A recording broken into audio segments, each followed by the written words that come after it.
Good morning mga lods. So nabot na po ni atong parcel.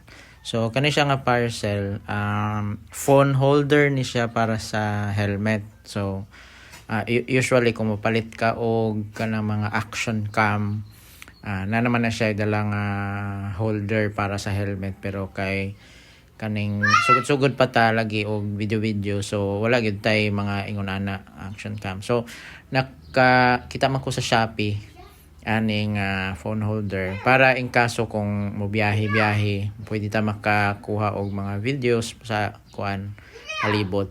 So while nag-drive tag motor, so mo nang nipalit na lang pud ko ani. So kanay sulayan nato ni install, unahon nato install ning mga parts. Duha ra man ni siya. Kaning na ay para ikabit sa helmet na siya lugar bakos-bakos sa helmet as tubangan ni siya butang, plus kaning pinaka phone holder.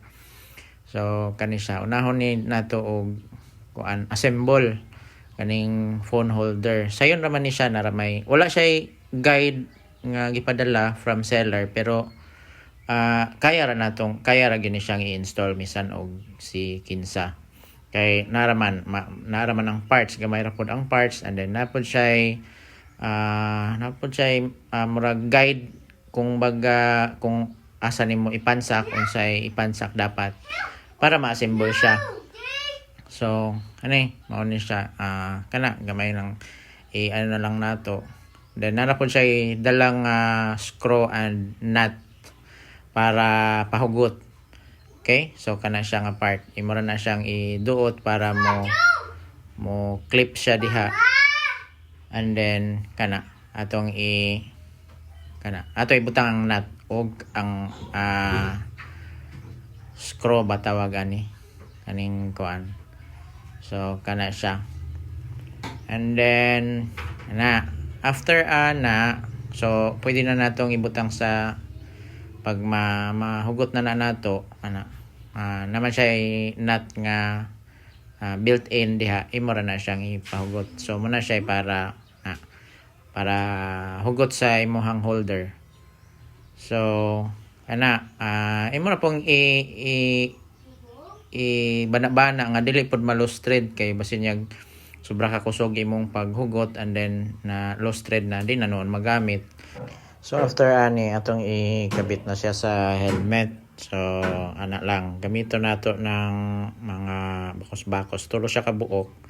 So kanang murag nakaway, sa taas ang duha ka bakos and then sa lalom ang usa. So imo lang nang i-connect na naman siya para connect ra. And then imo ra siyang insaktuon og hugot nga dili pud siya maglihok-lihok, kay actually mo po ning nipalit ko kay kung katumagong phone holder nga sa motor ni mo ibutang, lihok manggod kayo siya. So kurog kayo kung makaagi og untol-untol ang motor, uyog kayo mong video. So while kung sa lawas ni mo ibutang or sa helmet ni mo ibutang, mas makontrol malimit ang kurog. So mao ni siya. So duha ni siya actually ka option, pwede siya kanang sa chest bitaw ibakos, or pwede po diri sa helmet. So akong gipili kaning sa helmet na lang.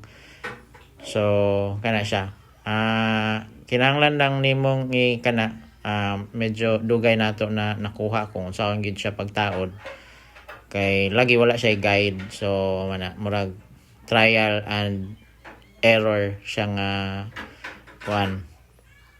pamaagi, pero kana siya ingon na lang siya ikabit ra nimo naraman siya mga siya tawag connector. So kana lang, and then once mataod na nimo siya, mahugot na nimo siya, ma-plaster nimo siya og tarong, pwede na siya nimo magamit. Pwede na nimo kabitan og cellphone. Medyo lang siya, dili nimo ma-on and off imong cellphone dire-diretso, kay lisod siya kumpara kung nasa chest nimo ibutang. So mas maayo na itong nasa chest, pero at least nakasulay pud ta kay og unsa poy kuan aning nasa helmet. So pag on nimo, butang nimo sa cellphone, ma-off nimo siya. pag kinangan nimong ihunong and then kuha na po nimo ang helmet para ma-off nimo, or kung pwede nimo i-estimate rag maka-off kag kuan while dili nimo kuha ng helmet, depende na po na sa naggamit, no. So kana maura na mga lods, salamat.